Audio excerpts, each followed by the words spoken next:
Hey friends, welcome back to my channel The English Teacher by Amandeep Kaur Sangha। और आज की video में मैं आपके लिए लेके आई हूँ IELTS Listening Practice Test। जी हाँ, हम आज एक टेस्ट की प्रैक्टिस करेंगे and buckle up yourselves and now we will begin our IELTS Listening Practice Test. And one more thing, you will get your answers in the end of this video. So stay tuned and all the best. You will hear a number of different recordings and you will have to answer questions on what you hear.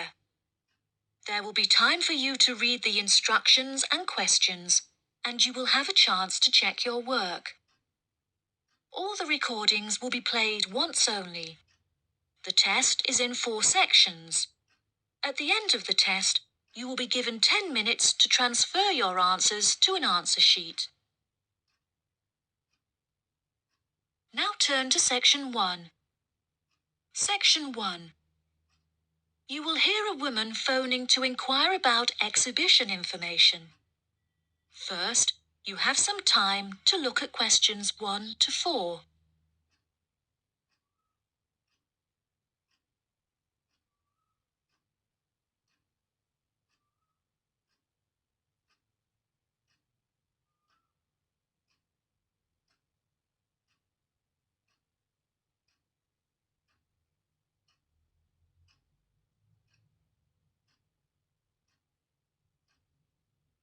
You will see that there is an example that has been done for you. On this occasion only, the conversation relating to this will be played first. Good morning. You're through to the events coordinator at the Birmingham City Council. How may I help you? Hello there. My husband and I are interested in purchasing tickets to the automobile exhibition, but I couldn't find many details about it on your website, and I was wondering whether you could provide me with some more information. Does it open in June? The purpose of calling is to purchase tickets, so purchasing has been written in the space. Now we shall begin. You should answer the questions as you listen, because you will not hear the recording a second time. Listen carefully and answer questions 1 to 4. Good morning. You're through to the events coordinator at the Birmingham City Council. How may I help you? Hello there. My husband and I are interested in purchasing tickets to the automobile exhibition, but I couldn't find many details about it on your website, and I was wondering whether you could provide me with some more information. Does it open in June? Yes, of course, madam. The exhibition will take place during July and will showcase the history of automobiles from the very first commercial car in the late 1800s all the way through to the present day. Is the exhibition open for the duration of July? No, madam. The exhibition will last 3 days, from the 1st of July to the 3rd of July, and then the cars will be taken to another exhibition. Okay. Does the exhibition focus on a certain manufacturer? No, it will showcase a wide range of manufacturers. Wonderful. I'm ever so fed up of going to these shows and only seeing one manufacturer. Are there any opportunities to sit in or even drive the cars? There will be many opportunities for you to sit in the cars. However, some of the cars will only be available to observe. We are yet to be told whether any of the antique cars will be available to drive. However, there will certainly be an opportunity to test driving some of the more modern cars on a purpose-built track. That sounds like great fun. I mustn't forget to bring my camera, or my husband will never forgive me. I'm afraid to say that cameras are actually strictly not allowed to bring into the exhibition. There will, however, be a section where a professional photographer will be available to take photos of you sitting in a car in period clothing. Well, that sounds like it could be fun, but I assume the photos won't be free.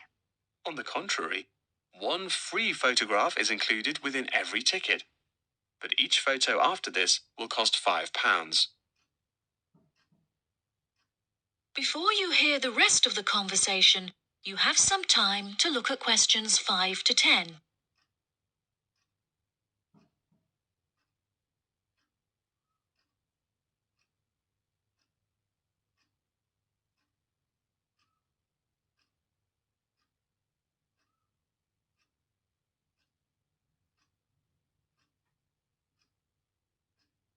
Now listen and answer questions 5 to 10. That's a nice surprise. Not many things are free anymore. I've been asking around about the ticket prices, but I haven't yet had a definite answer. Is it correct that the tickets are £100, whether you buy them now or on arrival? I'm afraid not. If you buy the ticket in advance, the price is £110, but it's £165 on the door. Oh, goodness. I suppose I'd best pay for them now then. Is it possible to buy tickets from you now over the phone? Yes, of course, madam. I'll transfer you to the box office manager, Mark Edgeworth. That's EDGEWORTH.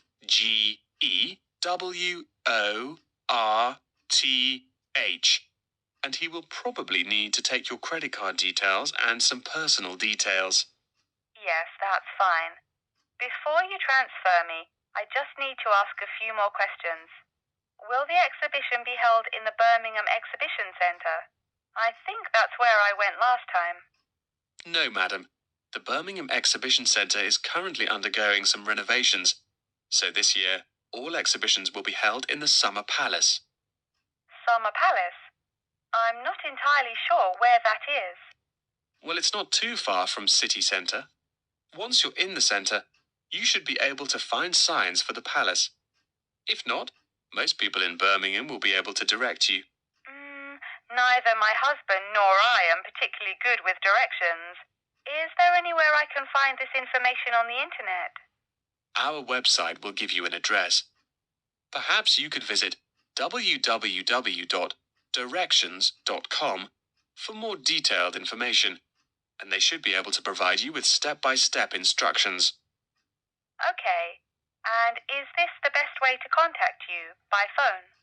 I think the most convenient way to contact us is inquiring online, which is much simpler than having to dial various different numbers to reach the right person. Unless you have any more questions, I'll transfer you now. No, that's great. Thank you for your help. That is the end of section 1. You now have half a minute to check your answers.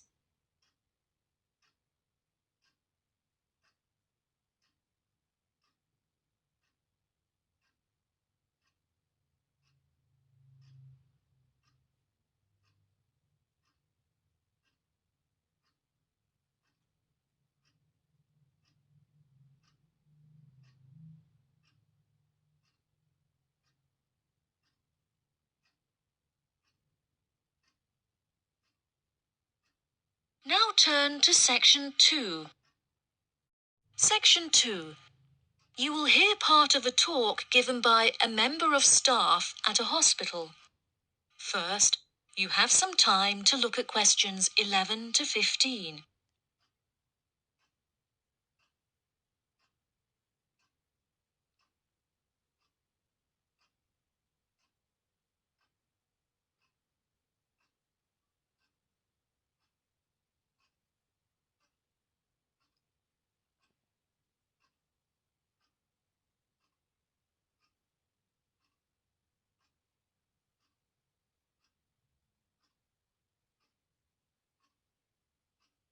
Now listen carefully and answer questions 11 to 15. Hello, and welcome to the homepage for the Healthy Hearing Medical Clinic and Surgery, where we'd like to share a little more information about the services we provide and more. Our hospital is one of the leading specialized hospitals in the United Kingdom, attracting the very best healthcare professionals from around the globe. Not only are we a leading medical practice, but we are also the only hospital in the United Kingdom dedicated entirely to the treatment of and research into the curing of hearing loss. Our facilities and staff here are renowned across Europe, attracting thousands of patients a year. Our consultations can number anything up to 11,000 patients a year. However, we aim to treat around 5,000 patients a year so as to maintain and ensure the quality of our services. Our patients are guaranteed the highest standard of care, as well as the use of our first-class facilities. All patients requiring overnight treatment are provided with their own private room with ensuite facilities, as well as a state-of-the-art entertainment center, which includes a flat-screen LCD television and PlayStation. Appointments with our healthcare professionals can be made at any time during the week, with female doctors available between 8 a.m. and 11 a.m. If you need to see a doctor outside of these times, please visit the Out of Hours page of our website for more information. Our doctors are all trained to an exceptionally high standard and practice a vast array of specialities. Mr. Roberts is a fully qualified ear and throat specialist. Mr. Edwards is a pediatric hearing specialist, while Mr. Green specializes in reversing hearing loss. For more details about our people, please visit the staff members page on our website. During a consultation, doctors will sometimes decide medication is required, for which patients should receive a prescription. There are several pharmacies within the city. However, we recommend that patients use the pharmacy housed within our healthcare facility. Our in-house pharmacy is well stocked at all times. Our products are competitively priced, and our pharmacists are on hand to help and advise from 8 a.m. until 10 p.m. from Monday to Saturday, and from 9 a.m. until 12 p.m. on Sundays. If you require any help outside of these hours, please see our Out of Hours page on the website. Since the Healthy Hearing Medical Clinic and Surgery also functions as a teaching hospital, we aim to provide our students with every opportunity to expose themselves to medicine in practice. Therefore, we would like to encourage our patients to give their consent for a medical student to attend their consultations. If our patients are not comfortable with this, there will be a form at reception where patients will be able to opt out.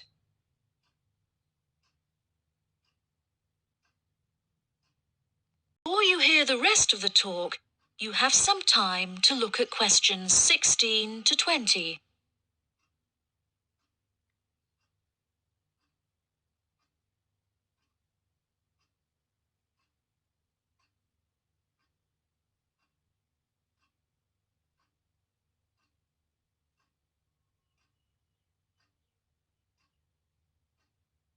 Now listen and answer questions 16 to 20. Now, please look at the map I've given you of the Healthy Hearing Medical Clinic and Surgery. For those not familiar with our practice, reception can be found through the main door at the end of the corridor. If your consultation is booked with Mr. Green, you need to go through the main door and turn right by the nurse's desk, and his office is at the end of the corridor on your left-hand side. If you need to alter any of your personal details, please visit our secretary at the Office for Medical Records, which you will find next to the therapy room. If you're awaiting surgery, please first check in with reception before taking the first door on the right after you enter the clinic. Finally, in the event that you feel disappointed with any of the services we have provided, or have any further questions, please locate our manager's office, which can be found near the Office for Medical Records and between two closets. If you have any more questions about the Healthy Hearing Medical Clinic and Surgery, please do not hesitate to contact us on 01256 111 111. That is the end of section 2. You now have half a minute to check your answers.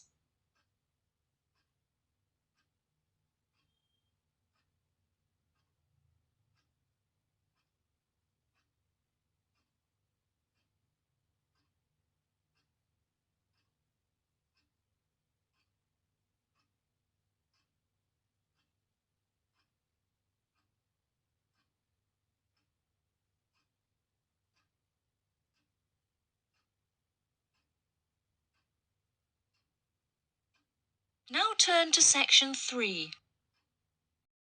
Section 3.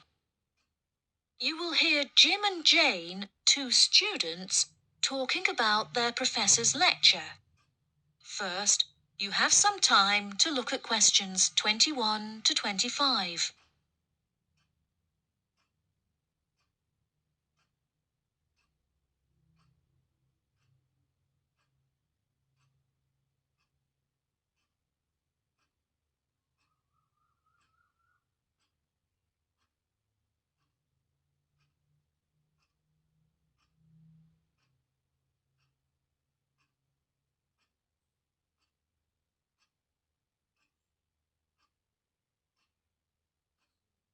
Now listen carefully and answer questions 21 to 25.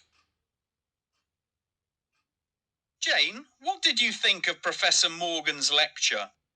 I don't know about you, but I find it incredibly difficult to believe that light influences the environment as much as he says. I've never seen any journal articles, websites, or anything that verifies his arguments. It's stupid. On the contrary, I've seen a great deal of research supporting his argument from a wide range of renowned scientists. Have you looked at the recommended textbook listed on the course outline given to us at the beginning of the semester? All the information is in there. Perhaps you've just been looking in the wrong places.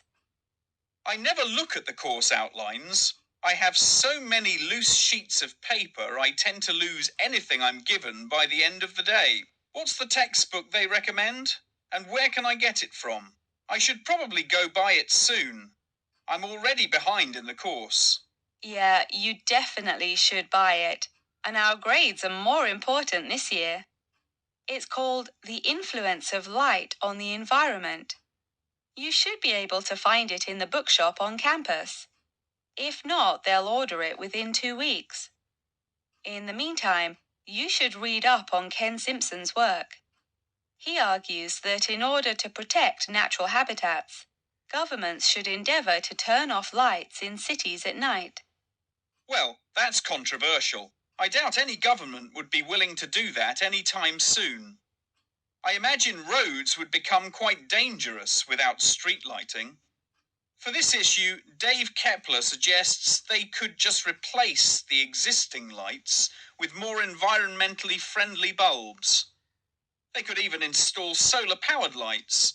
That way, roads will be more eco-friendly while maintaining safety.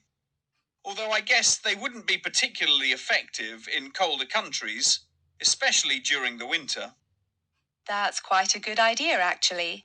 The price of solar power is supposed to be on par with electricity within the next few decades, and it was on the news this morning. I've also heard that, according to Sharon Gray, in countries with more sunlight, insect-eating animals tend to be smaller in size. Since there are fewer insects, and the remaining insects produced a smaller number of eggs. Yeah, I think I read somewhere that sunlight also has a negative effect on the quality of water, but I'm not sure I believe it. In many hot countries, particularly developing countries, there is a lot of water pollution caused by factories rather than sunlight. Nevertheless, Maria Jackson says that in direct sunlight, the surface of the water becomes more translucent. Therefore, it affects the amount of sunlight that aquatic insects can absorb. Not much research has been undertaken to prove Jackson's theory, but it seems to have been widely accepted anyway. I've never heard of that. I'll have to look it up on Google. The only other theory I've studied is Barbara Swallow's study on how declined insect population adversely affects the frog population. Not that I'm complaining. I hate insects, especially spiders. You have arachnophobia? I never would have guessed. Didn't your brother have a pet black widow spider? Yes, he did, and I hated it. It escaped from its cage once, and we never found it. I had nightmares for months. Before you hear the rest of the conversation, you have some time to look at questions 26 to 30.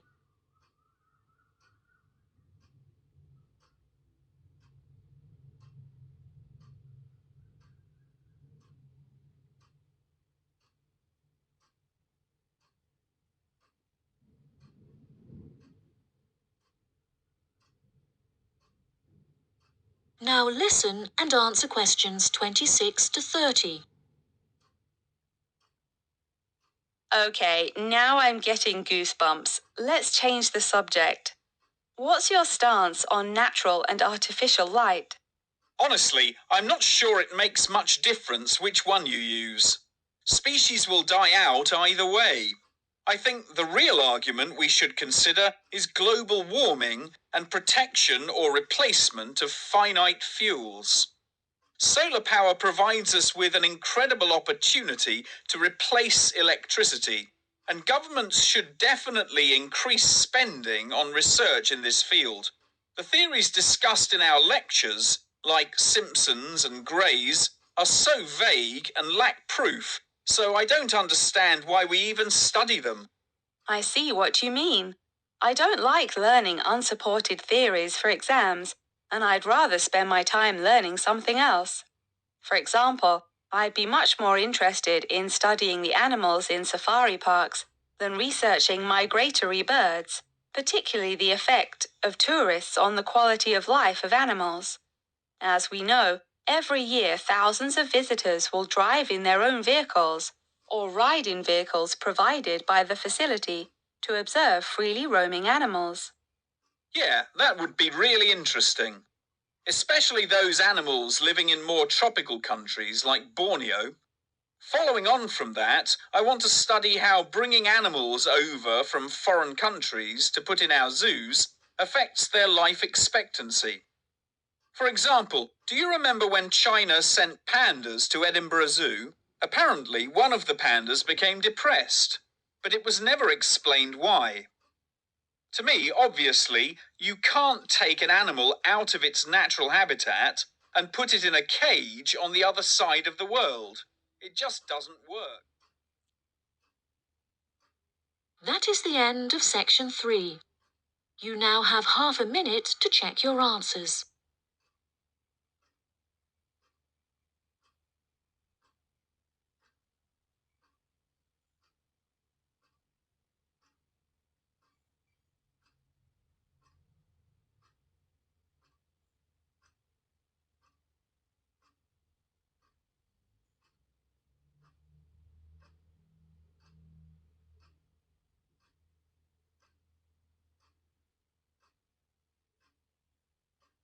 Now turn to section 4. Section 4. You will hear a talk on the history of football in Great Britain in the 19th century. First, you have some time to look at questions 31 to 40.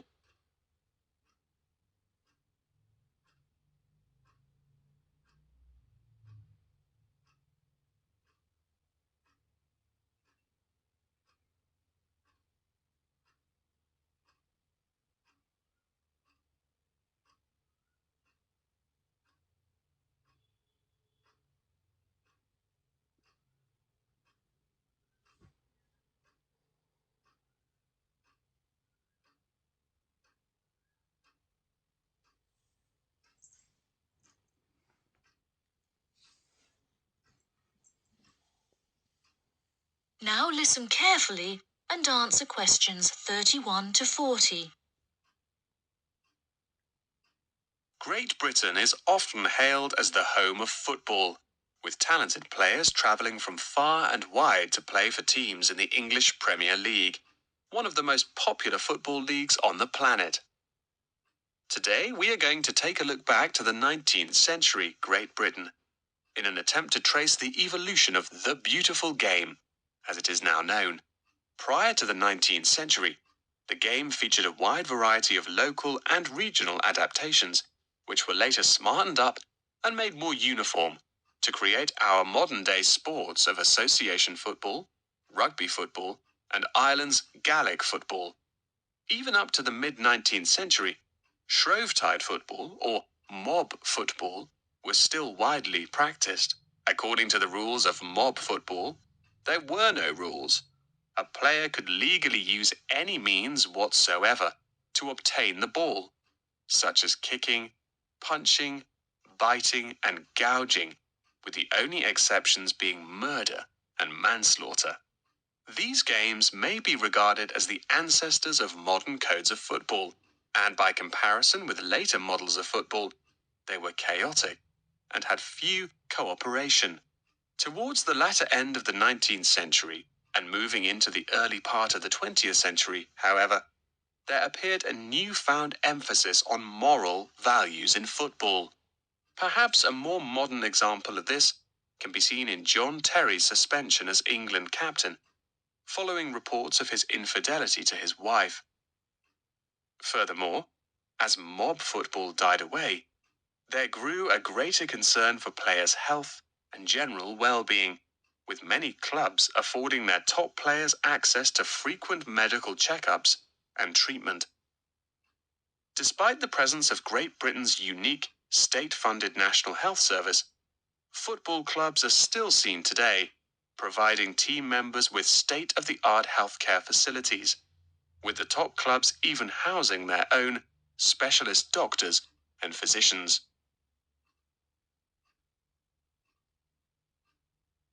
Today, football is a key feature of school children's day-to-day education, particularly for boys. With the help of football associations, all schools in the UK are boasting their own football teams. This mainly comes as a result of pressure put on schools and the government by concerned parents, who felt that football education taught their children valuable lessons and indeed vital life skills, such as teamwork and a drive to succeed. Nowadays, many of the UK's top football clubs provide training facilities and outreach programs in an attempt to educate the nation's aspiring youths. As I previously mentioned, it was only during the 19th century that football in its uniform concept truly began to emerge, with footballers previously playing according to their own versions of the rules.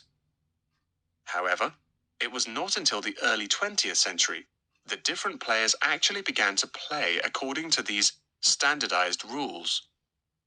Prior to the 19th century, football was played by all the major English public schools, including the likes of Eton College, Winchester College, and Harrow. In 1848, there was a meeting at Cambridge University in an attempt to lay down the laws of football. Present at the meeting were representatives of each of these major public schools, whom each brought a copy of the rules enforced by their own individual school's rules of football. The result of the meeting was what is now known as the Cambridge Rules, thereby uniting the rules from across the country into one simple document. However, the Cambridge Rules were not liked by all, and a new set of rules, Thring's Rules, compounded in the book The Simplest Game, became commonplace among dissenters. Across the country, improvements in infrastructure and public transport had a knock-on effect of dramatically increasing attendance to football games. Football quickly became a social event where spectators would meet friends, drink tea, and chat about the good old days. As football became more and more popular, it was decided that more money should be invested in maintaining the quality of pitches, amongst other things, and there was even talk of installing seating for spectators. However, the question of who was to foot the bill quickly became a divisive issue, with many believing that the government should fund football's development as a national sport. But in the end, the onus fell upon Britain's local and regional football clubs for the funding and development of the Football Association. They became responsible for the upkeep of football grounds, began to pay their best players a small salary, and organised competitions against other local and regional teams. And there began England's Football Association, or the FA, as we know it in its current form, the governing body of football in England. As the FA continued to grow and accumulate greater wealth, it was able to attract more and more talented young men from across the country, before finally accepting professional talent in the early 20th century. Today, football is played at a professional level all over the world. Millions of people regularly go to football stadiums to follow their favorite teams, while billions more watch the game on television or on the internet. That is the end of section 4. You now have half a minute to check your answers.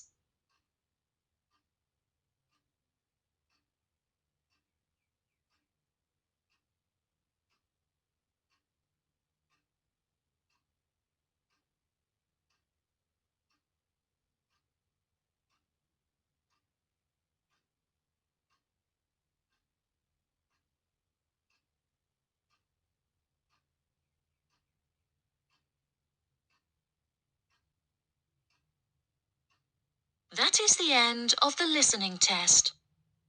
In the IELTS test, you will now have 10 minutes to transfer your answers to the answer sheet. So friends, let's move towards the answers and let me know in the comment section how many answers you have got correct.